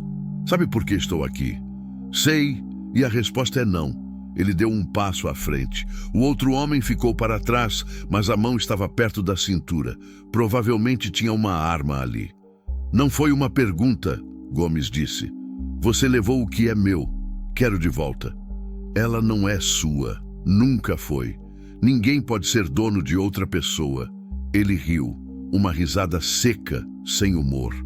Filosófico você, velho. Mas não tô aqui para discutir moral. Ela me deve. Trabalho, comida, teto. Tudo isso tem preço. E ela ainda não pagou nem a metade. Ela não deve nada. Você a roubou, a enganou, a escravizou. Senti a raiva crescendo. E se acha que vou deixar você levar ela de volta para aquele inferno, está muito enganado. O outro homem deu um passo à frente agora. A mão foi para a cintura e voltou segurando algo, uma faca. Não muito grande, mas o suficiente. Acho melhor repensar essa posição, velho. Ele disse, a voz arrastada. Não vai querer problemas. Meu corpo inteiro ficou tenso. Estava desarmado. Tinha deixado a espingarda dentro de casa. Tinha apenas as mãos. E 2 homens, um com faca, querendo entrar na minha propriedade. Se for problema defender o que é certo, então quero problemas. Disse, e cada palavra saiu dura como pedra. Gomes cuspiu no chão. Última chance. Me devolve ela. E a gente esquece que isso aconteceu. Não devolve. E vai se arrepender. Não. Foi tudo o que disse. Uma palavra, mas carregada de toda a determinação que eu consegui juntar. Gomes acenou com a cabeça para o comparsa. O homem da faca começou a andar na minha direção, devagar, calculado, como um predador que sabe que a presa não tem para onde correr. Recuei um passo, 2. Minha mente trabalhava rápido, avaliar distâncias, calcular movimentos, procurar algo, qualquer coisa que pudesse usar. O homem estava a 3 metros quando ouvi a voz. Parem! Todos viramos. Dona Maria estava na varanda, magra, frágil, ainda com curativos visíveis no pescoço, mas de pé, firme, e segurando minha espingarda. A arma tremia nas mãos dela. Estava pesada demais para o corpo fraco, mas o cano estava apontado para Gomes e o dedo estava no gatilho. Maria, Gomes disse, e pela primeira vez havia algo diferente na voz dele. Surpresa e talvez um pouco de medo. Abaixa isso antes que se machuque. A única pessoa que vai se machucar aqui é você, se não sair da propriedade dele agora, ela disse, e a voz saiu mais forte do que o corpo parecia capaz de produzir. Você nem sabe atirar. Trabalhei 23 anos para uma família que caçava. Aprendi. Ela ajustou a arma ficando mais firme. E mesmo que não soubesse, nessa distância, até eu acerto. O silêncio que seguiu foi absoluto. Até os pássaros pararam de cantar. Até o vento pareceu prender a respiração. Gomes olhou para mim, depois para Dona Maria, depois para o comparsa. Estava calculando, avaliando, tentando decidir se valia a pena arriscar. Isso não acaba aqui, ele disse finalmente. Sim, acaba, respondi. Porque se voltar, não vou ser tão educado. E ela não vai estar só com uma espingarda. Vai estar com a polícia, com o advogado, com todo mundo que precisa saber o que você fez. Vi algo passar pelo rosto dele. Cálculo, preocupação. O tipo de preocupação de quem tem mais a perder do que ganhar. Ele cuspiu no chão de novo e virou, caminhando de volta para a caminhonete. O outro homem guardou a faca e o seguiu, mas não antes de me lançar um olhar de puro ódio. Entraram no veículo. O motor roncou, irregular. A caminhonete deu meia volta, levantando poeira, e foi embora. O som do motor foi diminuindo até desaparecer completamente. Só então respirei. Olhei para Dona Maria. Ela ainda segurava da espingarda, mas estava tremendo agora. Tremendo tanto que os dentes batiam. Subi correndo os degraus da varanda e peguei a arma dela antes que caísse. Ela desabou nos meus braços, soluçando. Um choro violento, descontrolado, de quem segurou forte demais por tempo demais e finalmente pode soltar. Eu não ia conseguir, ela disse entre soluços. Eu não ia conseguir atirar de verdade. Conseguiu fazer ele acreditar que ia. Foi o que importou. Segurei ela com força. Foi muito corajoso, Dona Maria. Muito corajoso. Ficamos ali por um longo tempo, na varanda.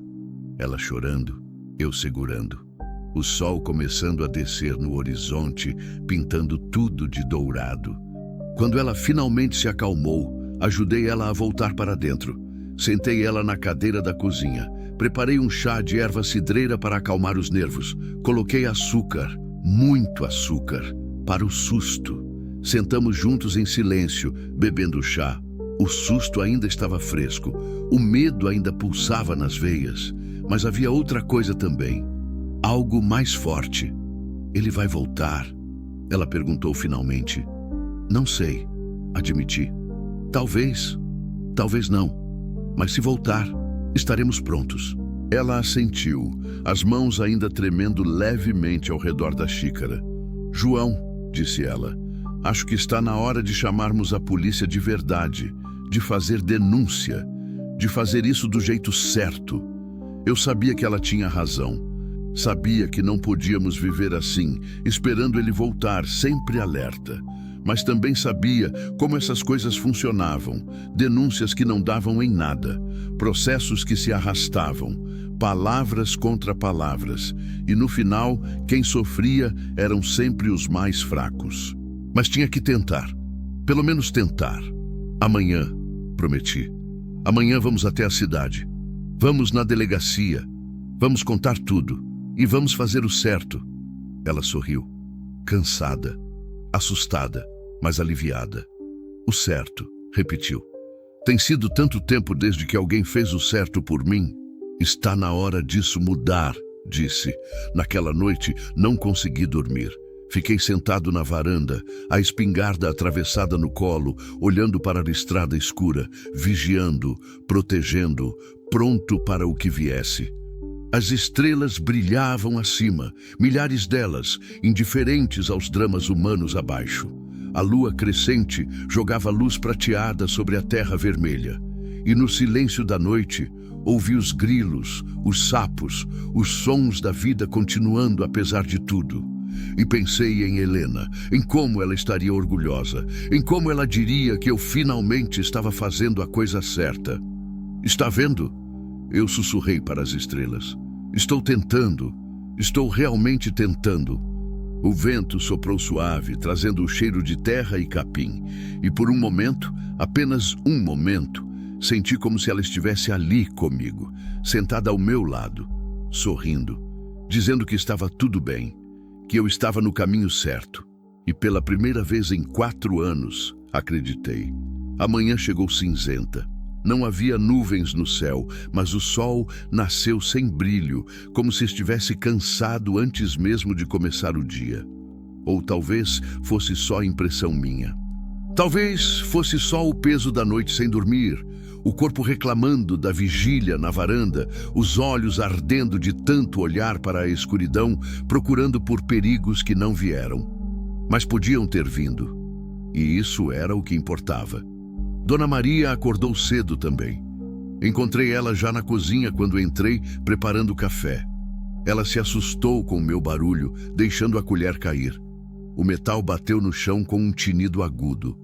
Desculpa, disse, abaixando para pegar a colher. Ainda estou nervosa. Normal, respondi. Eu também estou. Olhei para ela com mais atenção. Havia olheiras profundas sob os olhos. As mãos tremiam levemente ao segurar a xícara. Ela tinha dormido pouco, ou mal. Provavelmente sonhado com coisas ruins. Tomamos café em silêncio. Um silêncio diferente dos outros dias. Não era o silêncio confortável da companhia. Era o silêncio pesado da antecipação, do medo do que estava por vir. Pronta? Perguntei quando terminamos. Ela assentiu, mas vi a hesitação nos olhos. E se não acreditarem em mim? A voz saiu pequena, vulnerável. E se disserem que estou mentindo, que foi culpa minha, que eu mereci? Levantei da cadeira e fui até ela. Segurei os ombros dela com firmeza, mas com gentileza. Então vamos fazer eles acreditarem, disse olhando nos olhos dela. Vamos mostrar as cicatrizes. Vamos contar exatamente o que aconteceu. E se ainda assim não acreditarem, vamos procurar quem acredite. Não vamos desistir. Ela respirou fundo. Soltou devagar. Assentiu. Não vamos desistir, repetiu como um mantra, como uma promessa a si mesma. Preparei o cavalo. Coloquei a sela mais confortável que tinha. Dona Maria ainda estava fraca e o caminho até a cidade era longo. Ajudei ela a montar, acomodando-a na frente como tinha feito naquela primeira noite. Parecia ter sido há uma eternidade, mas tinham-se passado apenas 2 semanas. 2 semanas que mudaram tudo. Seguimos pela estrada de terra. O sol ia subindo devagar, esquentando o ar, fazendo a terra vermelha brilhar. Passamos por lugares conhecidos, a fazenda dos Costa, o pasto dos Silva, a cerca quebrada que ninguém nunca consertava. Cada marco, uma lembrança de uma vida que eu tinha vivido no piloto automático por tanto tempo. Mas agora estava acordado, estava presente, estava vivendo de verdade. O canavial dos Ferreira apareceu à distância. Instintivamente olhei para lá. Não havia fumaça hoje. Não havia movimento. O lugar parecia abandonado. Será que Gomes tinha ido embora depois de ontem? Ou apenas estava esperando, planejando? Não sabia. E isso me deixava inquieto. Dona Maria também olhou para o canavial. Senti o corpo dela ficar tenso contra o meu. A respiração ficou mais rápida. Não precisa olhar, disse suavemente. Aquele lugar não tem mais poder sobre você. Tem, ela sussurrou. Ainda tem. Acordo de noite ouvindo o rangido do engenho. Sinto o peso da corrente. Sinto o sol queimando. Sua voz tremeu. Acho que sempre vou sentir. Talvez, admiti. Não ia mentir para ela. Não ia dar falsas esperanças. Mas vai ficar mais fraco com o tempo. As cicatrizes vão fechar. E um dia, quando olhar para trás, vai ver que sobreviveu. Que foi mais forte do que tudo que tentaram fazer com você. Ela não respondeu. Apenas se encostou mais em mim, procurando segurança. E eu dei o que podia. Proteção, presença, a promessa silenciosa de que não estava mais sozinha. Chegamos à cidade por volta das 10 da manhã.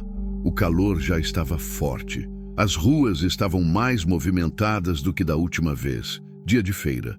Barracas improvisadas vendiam frutas, verduras, queijos, roupas. Gente circulando, conversando, rindo. Vida normal acontecendo enquanto a gente carregava uma história que ninguém ali imaginava. A delegacia ficava numa rua lateral, perto da prefeitura. Um prédio pequeno, pintado de branco, mas com a tinta descascando em vários pontos. Uma viatura velha estava estacionada na frente, mais enferrujada do que funcional. Amarrei o cavalo num poste e ajudei Dona Maria a descer. Ela estava trêmula. Não era só cansaço da viagem, era medo. Medo do que estava prestes a fazer. de tornar tudo real, de colocar em palavras oficiais o que tinha sido feito a ela. Posso esperar aqui fora se preferir, ofereci. Ou posso entrar com você, o que for melhor. Ela apertou minha mão. Entra comigo, por favor. Subimos os 3 degraus até a porta, velha de madeira com a tinta verde desbotada. Empurrei. Rangeu ao abrir. O interior era pequeno. Uma sala com algumas cadeiras encostadas na parede. Uma mesa onde uma mulher de uniforme atendia. Devia ter uns 30 anos, cabelo preso num rabo de cavalo, expressão de quem estava entediada até a alma. Ela ergueu os olhos quando entramos. Olhou para mim, depois para Dona Maria, depois para os curativos visíveis no pescoço dela. A expressão mudou. Ficou mais alerta. Bom dia, cumprimentou. Em que posso ajudar? Vim fazer uma denúncia, disse Dona Maria, e a voz saiu mais firme do que eu esperava. Que tipo de denúncia? Trabalho escravo, cárcere privado, agressão, tortura. As palavras caíram na sala como bombas. A mulher ficou de pé imediatamente. Sentem, por favor, vou chamar o delegado. Ela desapareceu por uma porta nos fundos. Ficamos ali, sentados nas cadeiras desconfortáveis, esperando. Dona Maria segurava minha mão com força. Os dedos frios, apesar do calor. A mulher voltou, acompanhada de um homem. Alto, barrigudo, de uns 50 anos, bigode grosso e olhar cansado. Usava uniforme, mas a camisa estava meio para fora da calça. Não parecia muito impressionado. Sou o delegado Raimundo, apresentou-se sentando pesadamente na cadeira atrás da mesa. Me conte o que aconteceu. Dona Maria começou a falar. Devagar no início, a voz tremendo. Mas conforme continuava, foi ficando mais forte, mais firme. Contou tudo, como perdeu o emprego, como foi enganada pelo Gomes, como foi levada para o canavial, como foi acorrentada, como trabalhou dias seguidos sob o sol, sem parar, sem água suficiente, sem comida adequada. Como foi espancada quando tentou reclamar. Como pensou que ia morrer ali. Conforme ela falava, via a expressão do delegado mudando, de tédio para atenção, de atenção para choque, de choque para raiva contida. Quando ela terminou, o silêncio na sala era absoluto. Meu Deus, o delegado murmurou finalmente. Meu Deus do céu. Tem as marcas, disse. Posso mostrar? Ele assentiu. Dona Maria afrouxou o lenço que cobria o pescoço. Os curativos estavam limpos, mas não escondiam completamente as cicatrizes. A pele avermelhada. As marcas profundas onde o ferro tinha mordido a carne dia após dia. A escrivã que tinha nos atendido levou a mão à boca. Ouvi ela engolir um soluço. O delegado se levantou e foi até a janela. Ficou ali, de costas, olhando para a rua, os punhos fechados. Conhece o nome desse homem? Perguntou sem se virar. Gomes. Não sei o sobrenome. Ele arrendou o canavial velho dos Ferreira há uns 3 meses. Gomes, o delegado repetiu, e havia algo na voz dele. Reconhecimento. Vagabundo. Já ouvi falar dele. Já tivemos problemas antes em outra cidade, mas nunca conseguimos provar nada. As vítimas sempre desapareciam antes de depor. Ele se virou, olhando para Dona Maria com respeito. A senhora é corajosa, muito corajosa. Não sou corajosa, ela disse, a voz quebrando. Estou apavorada, mas estou mais cansada de ter medo do que com medo de falar. O delegado assentiu e voltou para a mesa. Vamos fazer o seguinte, vou tomar seu depoimento oficial. Tudo registrado, tudo documentado. Vou fotografar as lesões como prova e depois vou pessoalmente até aquele canavial prender esse desgraçado. Ele apareceu ontem na minha casa, eu disse, com outro homem. Tentaram levá-la à força. O delegado ficou ainda mais sério. Tentaram como? Ameaças. Um deles tinha uma faca. E o que aconteceu? Dona Maria pegou minha espingarda. Fez eles recuarem. Um sorriso pequeno apareceu no rosto do delegado. Admiração. Uma guerreira, disse. A senhora é uma guerreira, Dona Maria. O resto da manhã foi passado em depoimentos, perguntas, respostas, tudo sendo anotado cuidadosamente pela escrivã. Fotografias das lesões, documentação de cada detalhe, cada cicatriz, cada marca, cada prova do inferno que ela tinha vivido. Era doloroso ver ela tendo que reviver tudo aquilo, ter que descrever em detalhes cada humilhação, cada dor, cada momento em que pensou que ia morrer. Mas ela fez, com a cabeça erguida, com dignidade, com coragem que vinha de algum lugar profundo, um lugar que nem ela sabia que existia até ser forçada a encontrá-lo. Quando terminamos, já passava do meio-dia. O delegado se levantou e estendeu a mão para Dona Maria. Obrigado, disse ele, por ter vindo, por ter denunciado, por não ter deixado esse monstro continuar livre para fazer isso com outras pessoas. Vai prendê-lo? Ela perguntou. Hoje mesmo. Vou pegar mais 2 homens e vamos até lá agora à tarde. Se ele estiver lá, vai ser preso. Se não estiver, vamos emitir um mandado e caçar ele até encontrar. E se ele vier atrás de mim? A voz dela era pequena de novo, vulnerável. Não vai, o delegado garantiu, porque vai estar preso. E se por acaso conseguir sair, vou garantir que saiba que qualquer movimento em sua direção resulta em mais tempo na cadeia. Muito mais tempo. Saímos da delegacia com o sol a pino. O calor estava brutal, mas havia algo diferente no ar. Algo mais leve, como se um peso gigantesco tivesse sido tirado dos ombros. Consegui, Dona Maria disse, quase incrédula. Realmente consegui. Conseguiu, confirmei. E deve estar orgulhosa de si mesma. Lágrimas escorreram pelo rosto dela, mas eram diferentes das outras. Não eram lágrimas de dor ou medo. Eram lágrimas de alívio, de libertação. Fomos até o mercadinho comprar algumas coisas para o almoço. Dona Maria insistiu em escolher os ingredientes. Ia fazer uma comida especial, disse. Uma comida de celebração. Porque hoje era o dia em que ela tinha recuperado sua voz, sua dignidade, seu direito de existir como ser humano. Estava pagando no caixa quando ouvi vozes do lado de fora. Vozes agitadas, assustadas. Delegado e 2 policiais saindo com a viatura disseram que vão fazer uma prisão no Canavial Velho. Sobre aquilo que a gente ouviu falar. Deve ser. A notícia estava se espalhando, rápido como fogo em pasto seco. Até o fim do dia, a cidade inteira saberia. E Gomes também.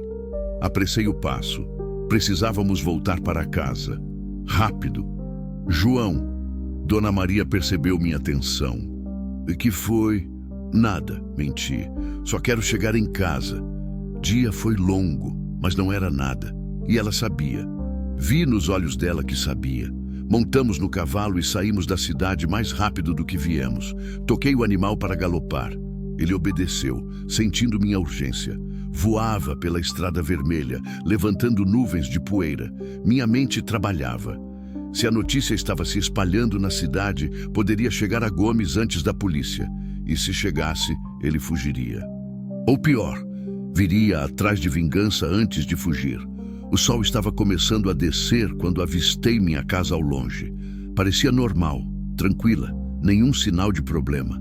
Mas então vi fumaça, não da casa, mas do curral, do celeiro. Meu coração gelou. Toquei o cavalo com mais força ainda. Ele disparou. Entramos pela porteira a galope. O celeiro estava em chamas. Fogo alto, crepitante, comendo a madeira velha como se fosse papel.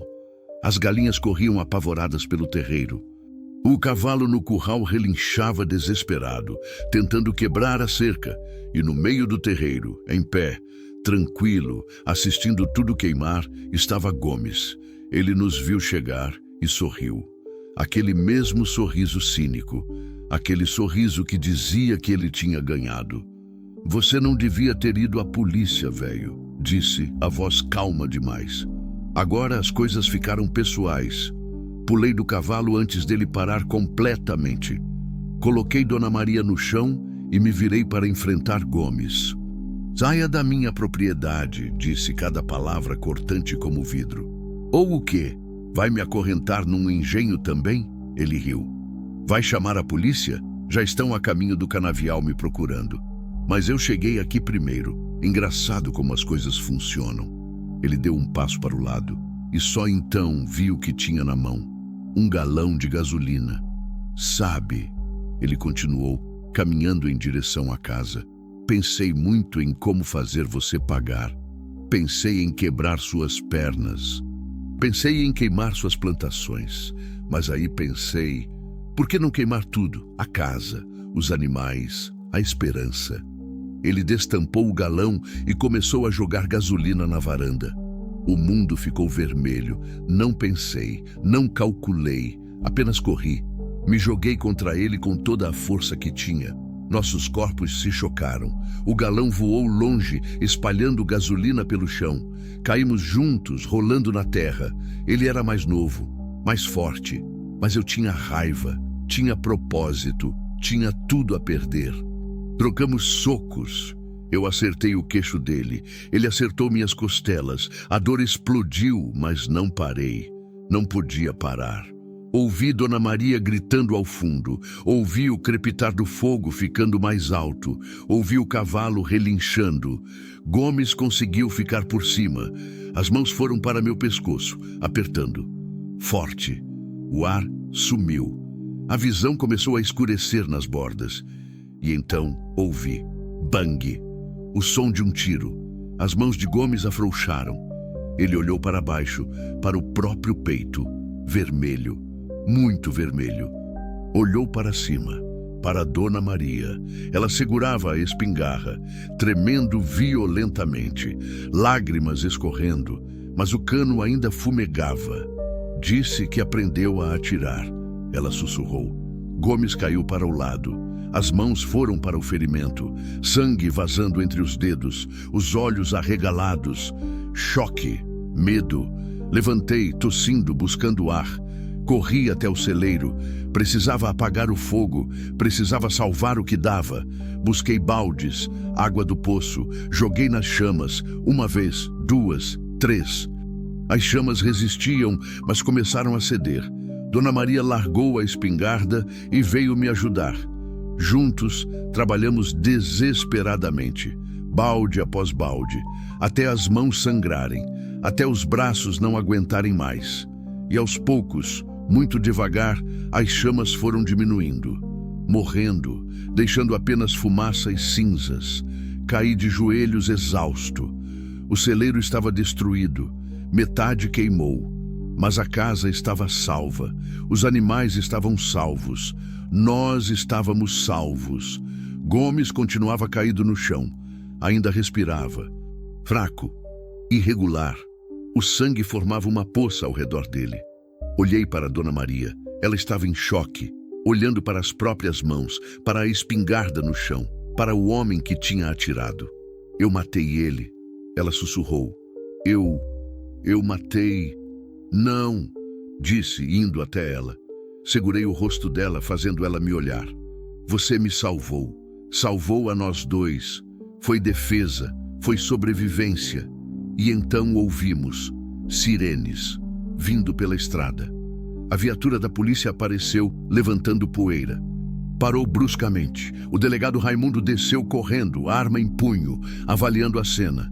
Viu o fogo quase apagado, viu Gomes no chão, viu nós dois cobertos de fuligem e sangue e exaustão.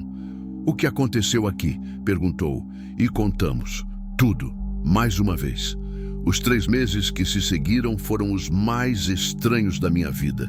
Não estranhos de ruim, estranhos de diferentes, de inesperados, de transformadores. Gomes sobreviveu ao tiro. A ambulância chegou 15 minutos depois da polícia e o levou para o hospital da cidade grande. O ferimento era sério, mas não fatal. A bala tinha atravessado de lado, pegando o ombro e saindo pelas costas sem atingir nenhum órgão vital. Azar dele, sorte nossa. Não teríamos que carregar o peso de uma morte, mesmo que justificada. Ele foi operado, recuperado e preso ainda na cama do hospital. As acusações eram muitas: trabalho escravo, cárcere privado, tentativa de homicídio, incêndio criminoso, invasão de propriedade. O promotor que pegou o caso disse que ele não sairia da cadeia pelos próximos 15 anos, no mínimo. Dona Maria teve que prestar mais depoimentos, passar por avaliações psicológicas, reviver tudo de novo. Mas dessa vez era diferente. Dessa vez, ela não estava sozinha. Eu ia com ela a cada audiência, a cada consulta, a cada momento em que o sistema exigia que ela provasse seu sofrimento. E o sistema acreditou. Finalmente, a história ganhou os jornais regionais. Idosa escravizada e libertada por fazendeiro solitário. Esse foi o título que mais se repetiu. Não gostei da atenção. Nunca gostei de holofotes. Mas se serviu para dar voz a ela, para fazer justiça acontecer, então valia a pena. Lourdes, a mulher da igreja que me abordou naquele dia na cidade, cumpriu sua palavra, trouxe roupas para Dona Maria, trouxe remédios, trouxe outras mulheres que tinham passado por situações parecidas, que formaram uma rede de apoio e compreensão que eu jamais poderia oferecer sozinho. Elas se sentavam na varanda, bebendo café, trocando histórias, chorando e rindo juntas, curando juntas. A casa mudou completamente. As cortinas sempre abertas agora deixavam o sol entrar todos os dias. Flores em todos os cantos. Maria tinha jeito com plantas, descobri. A horta que estava abandonada reviveu sob suas mãos. Tomates, alfaces, coentro, pimentas. Vida brotando onde antes só havia esquecimento. O celeiro foi reconstruído. Vizinhos que eu mal conhecia apareceram para ajudar. Trouxeram madeira, pregos, ferramentas. Trabalhamos juntos durante 2 fins de semana até erguer uma estrutura nova, melhor que a anterior, mais forte. Como se estivéssemos construindo não apenas um celeiro, mas um símbolo de recomeço. Dona Maria se recuperou por completo. As feridas do pescoço viraram cicatrizes. Marcas que sempre estariam ali, mas que já não doíam. Ela engordou uns quilos. O rosto ganhou cor. Os olhos voltaram a brilhar. Ria agora. Ria muito, na verdade. E descobri que tinha esquecido como era bom ouvir risadas dentro de casa. Uma tarde, 2 meses depois de tudo, estávamos na varanda. Eu na cadeira de balanço, ela sentada nos degraus, descascando batatas para o jantar. O sol se punha devagar, pintando o céu daqueles tons impossíveis de laranja e rosa. "João", ela disse, sem parar de descascar, "preciso te contar uma coisa." "Pode falar." Lourdes me ofereceu um lugar, na casa de apoio que a igreja mantém na cidade. Disse que posso ficar lá quanto tempo precisar, que vão me ajudar a conseguir documentos novos, procurar um trabalho, reconstruir minha vida. Senti algo apertar no peito. Não era surpresa, sabia que esse dia chegaria. Não era tristeza exatamente, era outra coisa. Algo entre orgulho e perda. "É uma boa oportunidade", disse, mantendo a voz neutra. "Você devia aceitar." Ela parou de descascar e me olhou. Eu disse a ela que ia pensar, porque a verdade é que não sei se quero ir. "Maria..." "Não, deixa eu terminar." Ela colocou a bacia de lado e se virou completamente para mim. Passei a vida inteira trabalhando na casa dos outros, cuidando dos outros, morando no que não era meu. E agora, pela primeira vez, me sinto em casa. De verdade. Não porque a casa é bonita ou confortável, mas porque aqui eu sou tratada como gente, como igual, como família. A palavra ficou suspensa no ar entre nós. Família. "Você tem toda a vida pela frente", argumentei, mas a voz saiu menos convincente do que eu pretendia. "Pode recomeçar, conhecer pessoas novas, ter suas próprias coisas. Não precisa ficar presa aqui comigo, um velho rabugento no meio do nada."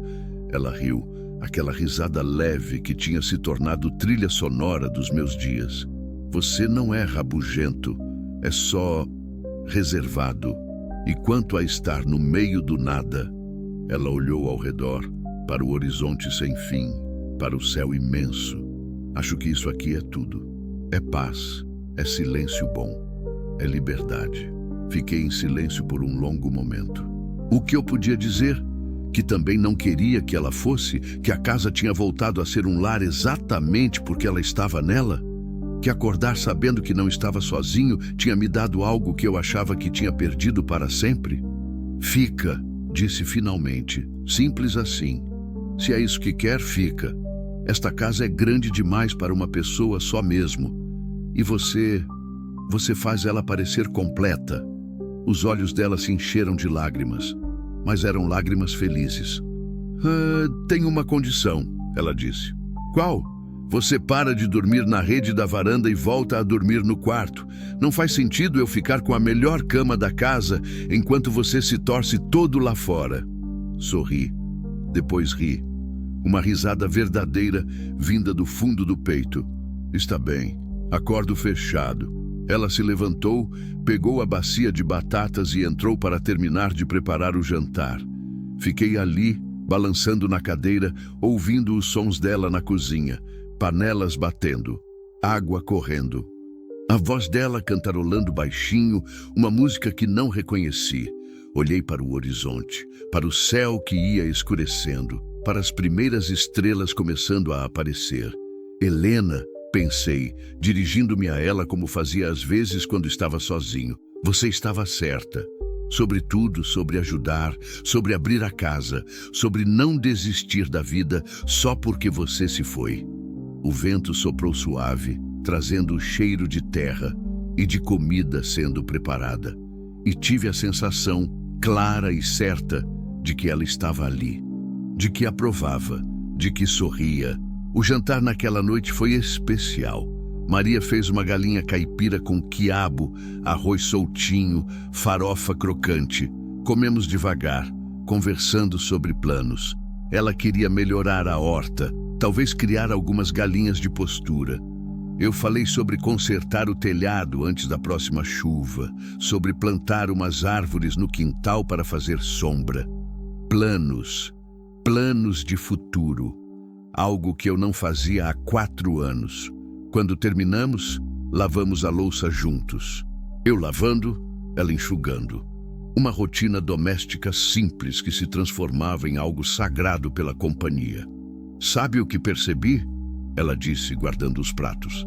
A gente não fala sobre o passado, sobre o que perdemos, sobre o que nos machucou. A gente só fala sobre o agora, sobre o amanhã. Acha que isso é ruim? Não. Acho que é cura. Acho que é a forma que encontramos de seguir em frente sem negar de onde viemos, mas também sem ficar presos lá. Ela tinha razão. Mais sabedoria nessas palavras do que em anos de terapia poderiam oferecer. Saímos para a varanda depois. O ritual que tinha se estabelecido.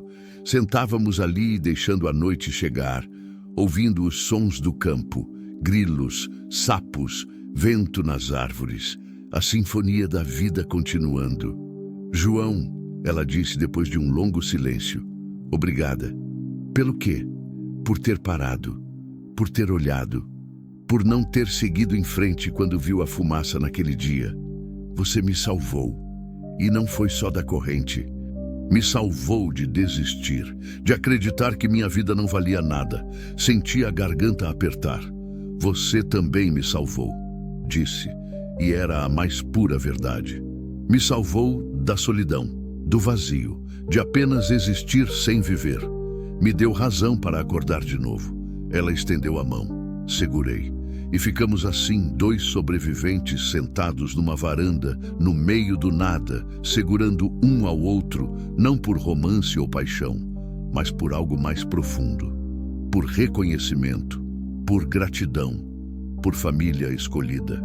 As estrelas brilhavam acima, milhares delas, incontáveis, cada uma com sua própria luz, seu próprio propósito. E ali embaixo, naquele pedacinho insignificante de terra vermelha, 2 vidas que tinham sido quebradas estavam se reconstruindo. Juntas. O caminho ainda seria longo. Haveria dias difíceis, lembranças ruins, cicatrizes que doeriam quando a chuva viesse. mas também haveria dias bons, risos, pequenas vitórias, amanheceres que valiam a pena ver. E pela primeira vez em muito tempo eu acreditei. Acreditei que o melhor ainda estava por vir, que recomeçar não era traição à memória de quem perdemos, mas honra a ela. Que seguir em frente não significava esquecer, mas sim carregar com amor o que foi, enquanto se constrói o que será. Olhei para Dona Maria. Ela também olhava as estrelas, o rosto em paz, e soube que tinha feito a escolha certa naquele dia. Que parar, que olhar, que agir. Porque no final, não somos definidos pelos dias que passam sem sentido. Somos definidos pelos momentos em que escolhemos fazer diferença. Pelos momentos em que, apesar do medo, do cansaço, da solidão, decidimos ser humanos de verdade. E naquele pedaço de terra, sob aquele céu imenso, éramos exatamente isso, humanos, imperfeitos, feridos, mas vivos. E isso era mais que suficiente.